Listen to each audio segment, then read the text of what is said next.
Hello मेरे प्यारे दोस्तों, आप सभी को प्यार भरा नमस्कार। मैं अंबुज मिश्रा अपने और आपके इस YouTube channel try star classes में स्वागत करता हूँ।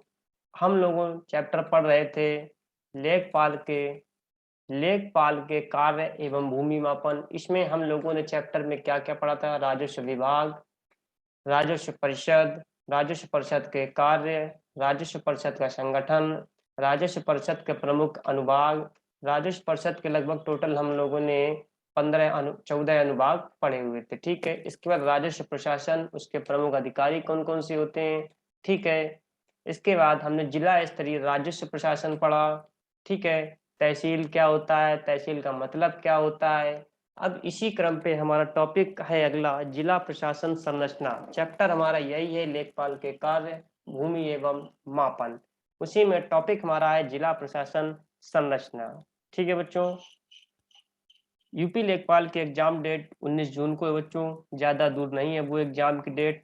और हम अब आपके लिए एक नई वीडियो अलग से लेके आएंगे। उस वीडियो में है क्या कि यूपी लेखपाल का कट ऑफ आ गया है, ठीक है। यानी कि यूपी लेखपाल में मेंस के एग्जाम में बैठने के लिए एलिजिबिलिटी सीट आ गई है कि कितने नंबर वाले, ठीक है, यूपी लेखपाल के मेंस के एग्जाम में बैठेंगे, कितने आवेदन दिए गए थे ऑनलाइन एप्लीकेशन, कितने एक्सेप्ट किए गए हैं, कितने बच्चों को बैठा लिए गए हैं, ठीक है।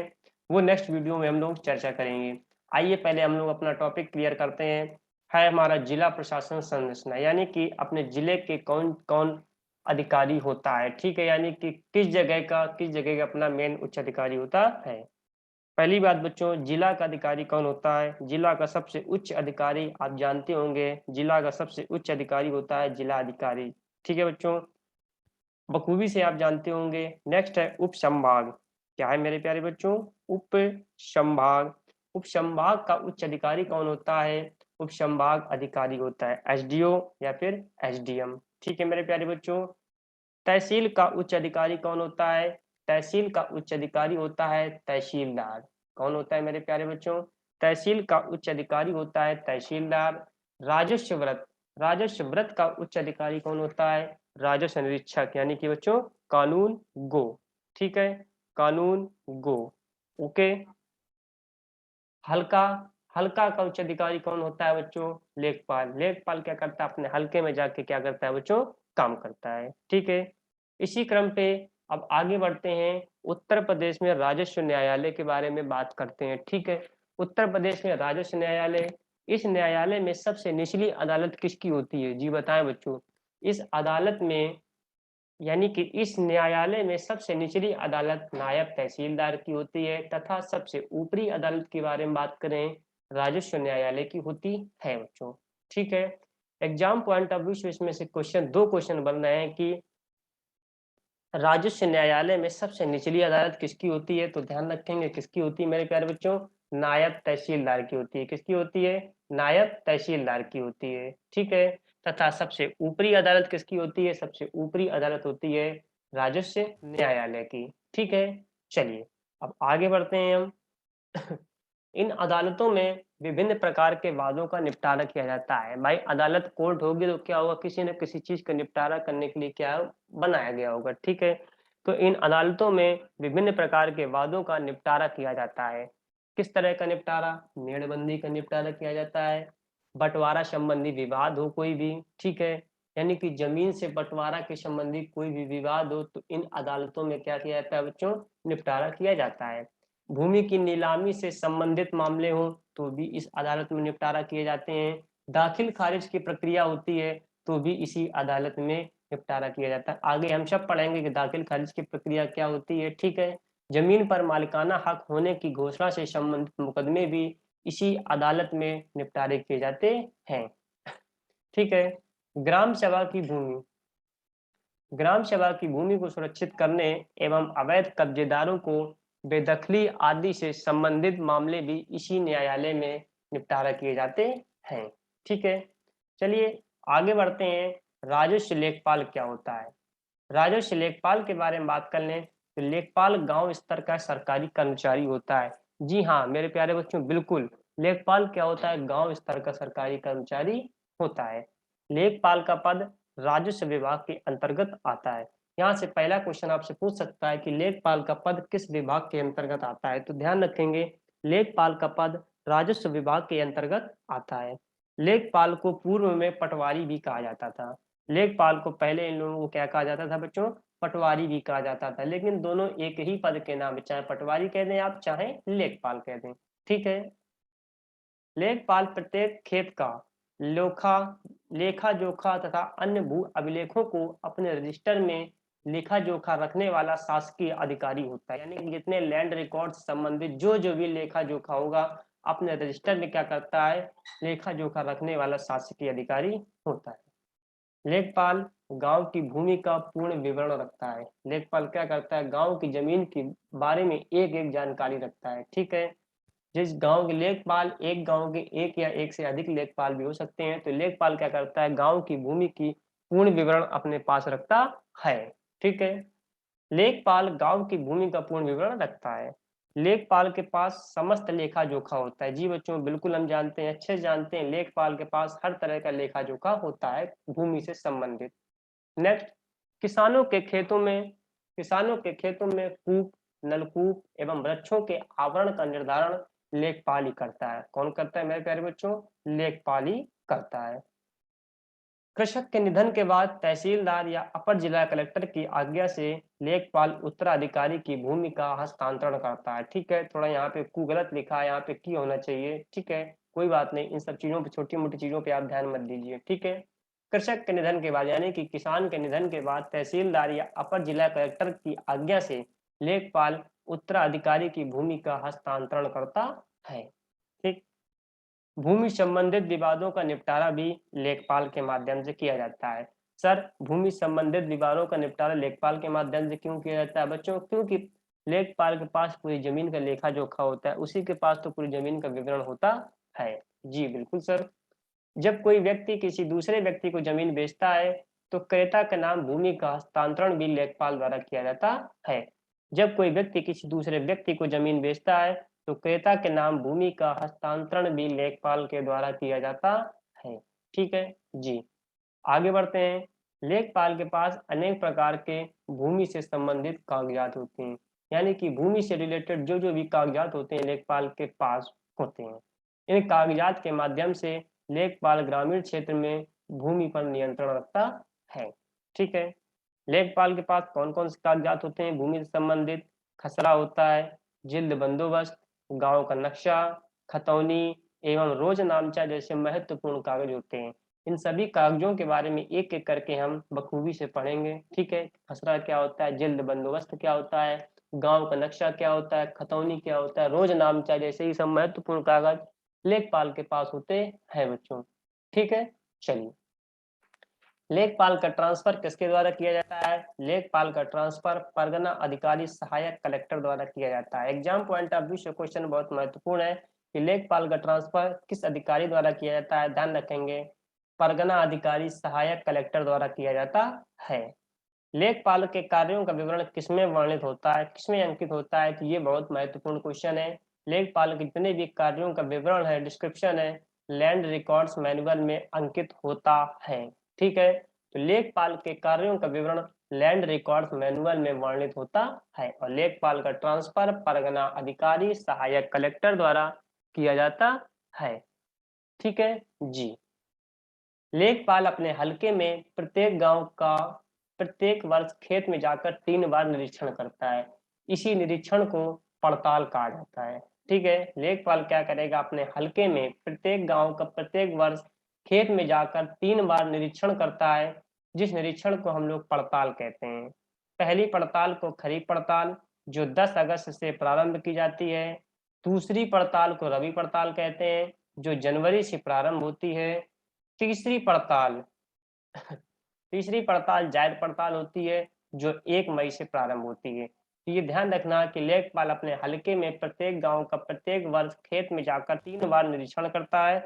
इसी निरीक्षण को पड़ताल कहा जाता है। पहली पड़ताल खरीफ पड़ताल होती है, जो 10 अगस्त से प्रारंभ होती है। दूसरी पड़ताल रबी पड़ताल होती है, जो 10 जनवरी से जो जनवरी से प्रारंभ होती है। तीसरी पड़ताल जायद पड़ताल होती है, जो 1 मई से प्रारंभ होती है।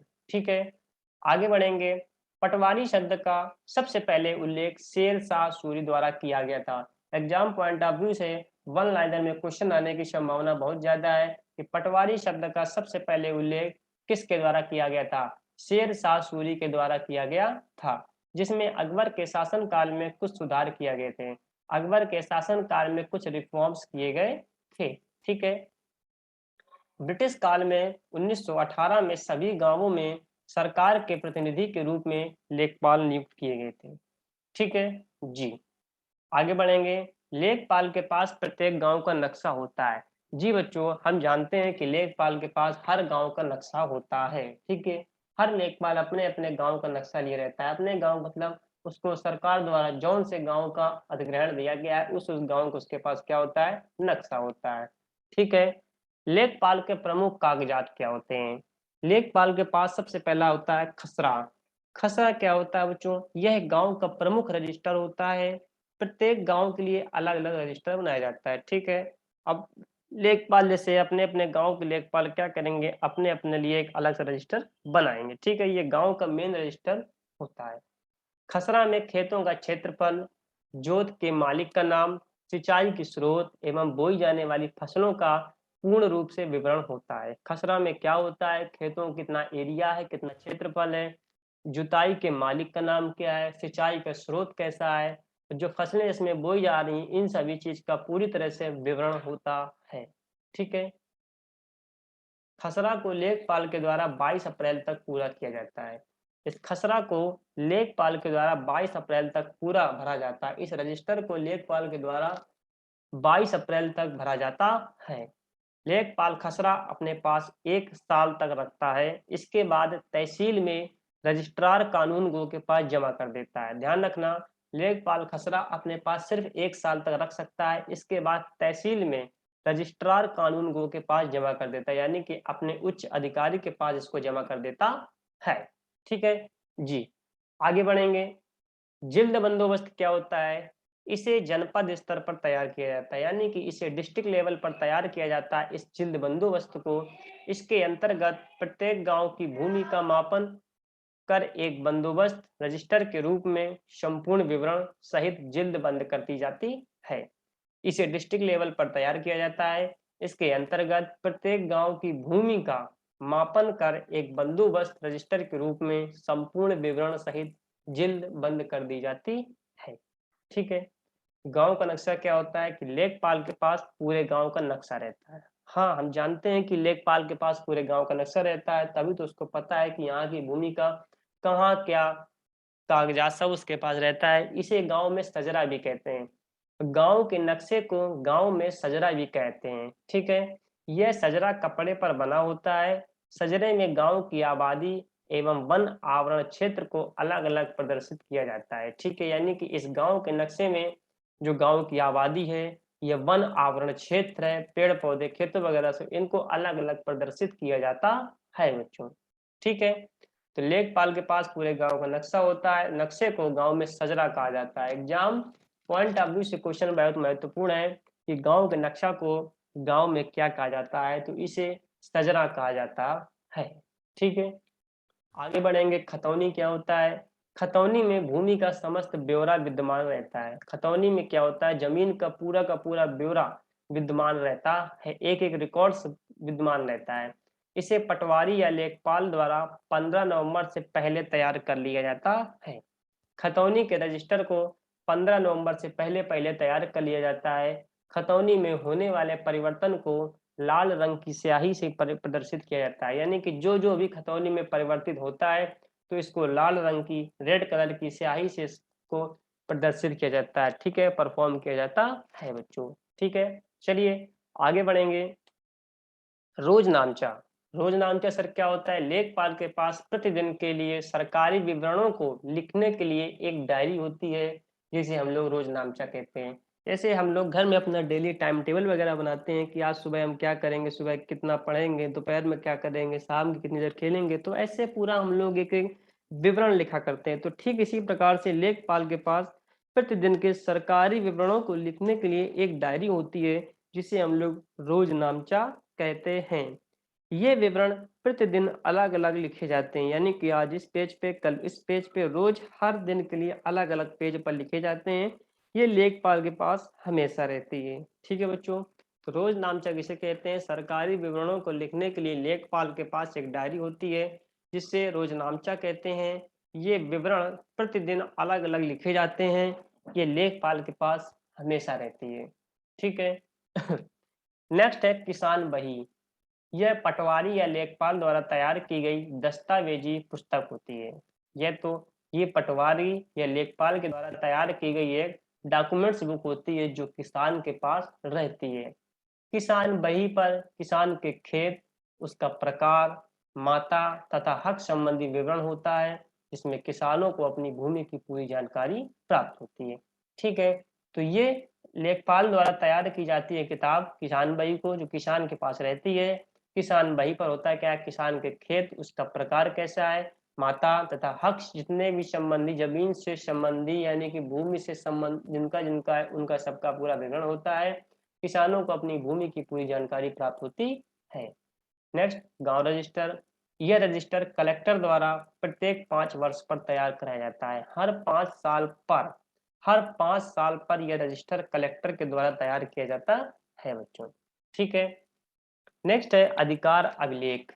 यह प्रत्येक गांव के लिए अधिकारों का अभिलेख होता है। यह प्रत्येक गांव के लिए अधिकारों का अभिलेख होता है। यह एक ऐसा रजिस्टर होता है जो भू राजस्व अधिनियम की धारा 53 के अंतर्गत अभिलेख अधिकारी द्वारा तैयार किया जाता है। अब बहुत यहाँ से इंपॉर्टेंट क्वेश्चन ये बनता है कि भू राजस्व अधिनियम की धारा 53 के अंतर्गत क्या तैयार किया जाता है? तो अभिलेख अधिकारी द्वारा भू राजस्व अधिनियम की धारा 53 के अंतर्गत अधिकार अभिलेख तैयार किया जाता है। ये प्रत्येक गांव के लिए अधिकारों का एक रिकॉर्ड्स होता है। ठीक है, ऐसा रजिस्टर होता है जो भू राजस्व अधिनियम की धारा 53 के अंतर्गत अभिलेख अधिकारी द्वारा तैयार किया जाता है। खेवट। खेवट क्या है बच्चों?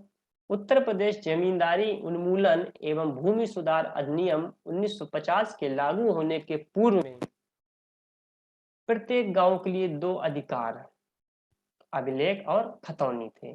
ठीक है, 2 अधिकार होते थे, यानी कि उत्तर प्रदेश जमींदारी उन्मूलन एवं भूमि सुधार अधिनियम 1950 के लागू होने के पहले प्रत्येक गांव के लिए 2 अधिकार होते थे, पहला अभिलेख, दूसरा खतौनी।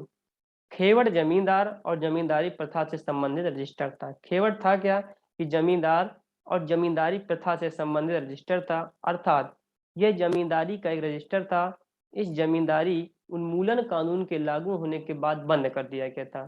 खेवट रजिस्टर को जमींदारी उन्मूलन कानून के लागू होने के बाद ठीक इसे बंद कर दिया गया था।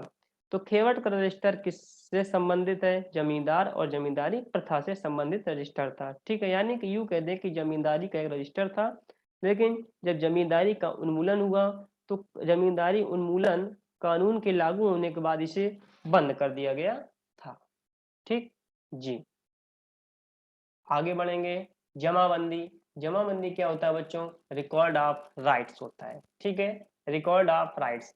जमाबंदी वह रजिस्टर होता है जिसमें किसान के स्वामित्व की समस्त कृषि भूमि का विवरण एक ही रजिस्टर में एक ही स्थान पर खाते के रूप में लिखा जाता है। जैसे आपका बैंक में अकाउंट होता है, जब पासबुक मिलती है तो पासबुक के पहले पेज पर ही आपको सब कुछ, आपका अकाउंट नंबर, आपका अकाउंट होल्डर का नाम, ब्रांच की एड्रेस, कस्टमर आईडी, ठीक है, आपका एड्रेस, सब कुछ उसमें लिखा रहता है। तो इसी प्रकार से जमाबंदी ऐसा रजिस्टर होता है जिसमें किसान के स्वामित्व की समस्त कृषि भूमि का विवरण एक ही रजिस्टर में एक ही स्थान पर खाते के रूप में अंकित किया जाता है।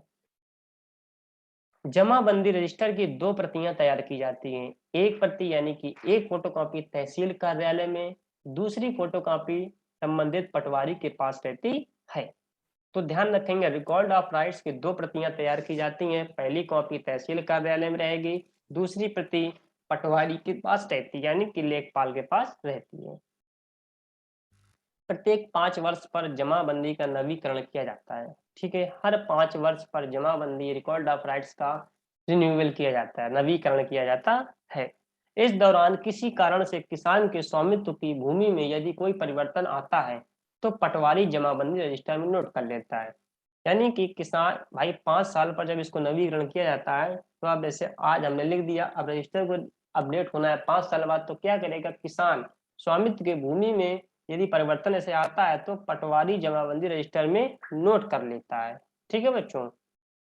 तहसील दिवस तहसील दिवस को जन सामान्य सरकार से संबंधित अपनी समस्याओं को लेकर समस्त तहसील स्तरीय अधिकारियों से मिल सकते हैं। अपनी समस्या को लेकर आप तहसील दिवस में जा सकते हैं और वहां पे जिले के जितने भी बड़े उच्च अधिकारी होते हैं, तहसील दिवस में सभी अधिकारी आके वहां पे बैठते हैं। उनसे आप मिलकर अपनी समस्या को बता सकते हैं, उससे वो आपका हल निकाल लेंगे। ठीक है। तहसील दिवस पर जिले के सभी बड़े अधिकारी उपस्थित होते हैं। जिले के जितने भी बड़े अधिकारी होते हैं सब तहसील दिवस पर क्या होते हैं बच्चों, उपस्थित होते हैं, प्रेजेंट होते हैं। तहसील दिवस का आयोजन कब होता है? माह के प्रथम एवं तृतीय मंगलवार को जिले की हर तहसील में प्रातः 10 बजे से तहसील दिवस आयोजन किया जाता है। तो ध्यान रखेंगे तहसील दिवस कब मनाया जाता है? महीने के प्रथम एवं तृतीय मंगलवार को, यानी कि पहले एवं तीसरे मंगलवार को जिले की हर तहसील में, जिले की जितनी भी तहसील है सुबह 10 बजे से क्या होती है, तहसील दिवस चालू हो जाती है, आयोजन किया जाता है और जिले के जितने भी बड़े बड़े उच्च अधिकारी होते हैं यहाँ पे आके क्या करते हैं, बैठते हैं। ठीक है। थाना दिवस पर पुलिस विभाग के सभी बड़े अधिकारी, जब जैसे तहसील दिवस हो गया इसी प्रकार से थाना दिवस हो गया। ठीक है। थाना दिवस पर पुलिस विभाग के सभी बड़े अधिकारी जैसे पुलिस अधीक्षक, उपाधीक्षक, दरोगा तथा यदि राजस्व के मामले होंगे तो वहां पे तहसीलदार भी थाने में उपस्थित रहता है। ठीक है। तो थाना दिवस, तहसील दिवस में भी आपकी समस्याओं का निस्तारण किया जाता है। थाने दिवस पर थाने से संबंधित जो भी निपटारे होंगे वहां पे क्या होंगे, पुलिस विभाग के सभी बड़े अधिकारी जैसे पुलिस अधीक्षक, उपाधीक्षक, दरोगा तथा यदि राजस्व के मामले होंगे तो वहां पे तहसीलदार भी थाने में उपस्थित रहता है।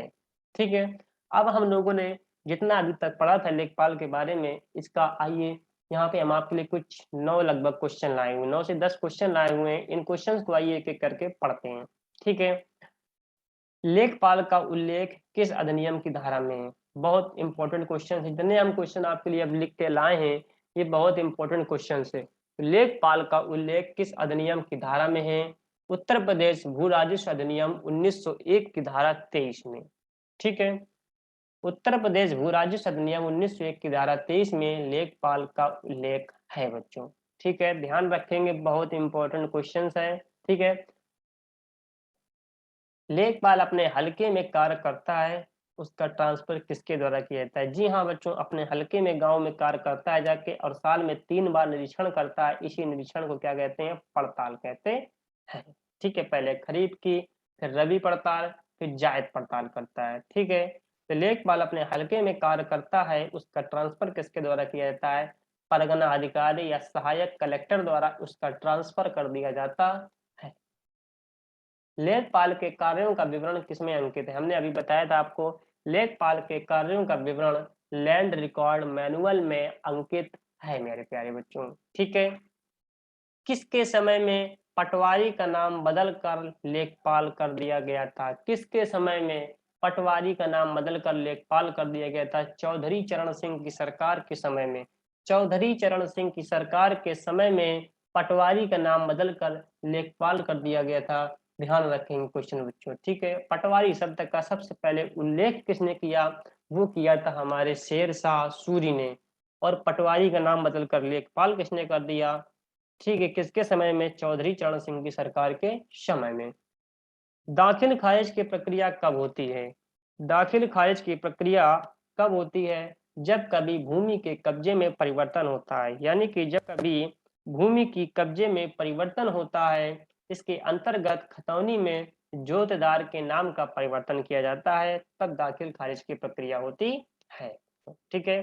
तो जब कभी भूमि के कब्जे में परिवर्तन होता है, इसके अंतर्गत खतौनी में जोतदार के नाम का परिवर्तन किया जाता है। ठीक है। कृषि वर्ष कब से कब तक चलता है? कृषि वर्ष 1 जुलाई से शुरू होता है, 30 जून तक चलता है। 1 जुलाई से शुरू होकर 30 जून तक चलने वाला ये कृषि वर्ष होता है मेरे प्यारे बच्चों। ठीक है, 1 साल तक ये वर्ष चलता है, इसको कृषि वर्ष बोलते हैं। 1 जुलाई से लेकर 30 जून तक चलने वाला वर्ष कृषि वर्ष होता है। खसरा एवं खतौनी को सम्मिलित रूप से क्या कहते हैं? तो खसरा एवं खतौनी को सम्मिलित रूप से हम लोग अधिकार अभिलेख कहते हैं। ध्यान रखेंगे मेरे प्यारे बच्चों, खसरा एवं खतौनी को सम्मिलित रूप से अधिकार अभिलेख कहते हैं। ठीक। भूलेख निरीक्षक कौन होता है? भूलेख निरीक्षक कौन होता है? कानूनगो या राजस्व निरीक्षक। कानूनगो या राजस्व निरीक्षक भूलेख निरीक्षक होता है मेरे प्यारे बच्चों। ठीक है, ध्यान रखेंगे। बिल्कुल सर।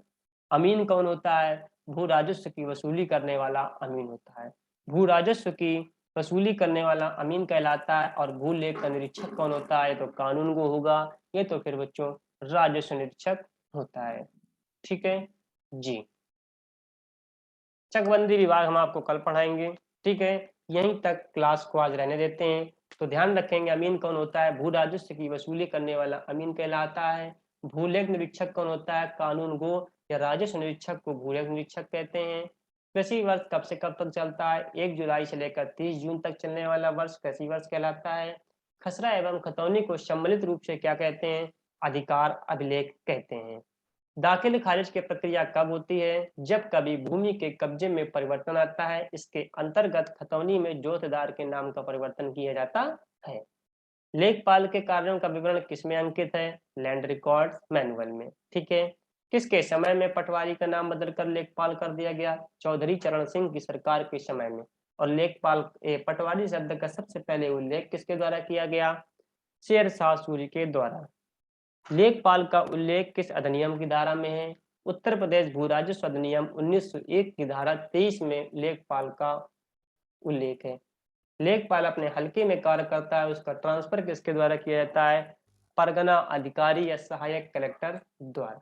ठीक है, ओके बच्चों, उम्मीद करते हैं एकदम आपको पूरी क्लास समझ में आ गई होगी। ठीक है, चलिए इस क्लास को यहीं से हम ऑफ करते हैं। ठीक है, आज के सेशन को बताना बच्चों क्लास कैसी लगी आपको। ठीक है, और जल्दी जल्दी कोशिश करेंगे आपका हम लेखपाल का सिलेबस ग्राम समाज एवं विकास जल्द से जल्द खत्म करा दें। ठीक है, चलिए क्लास को ऑफ करते हैं। धन्यवाद बच्चों, thank you, have a nice day.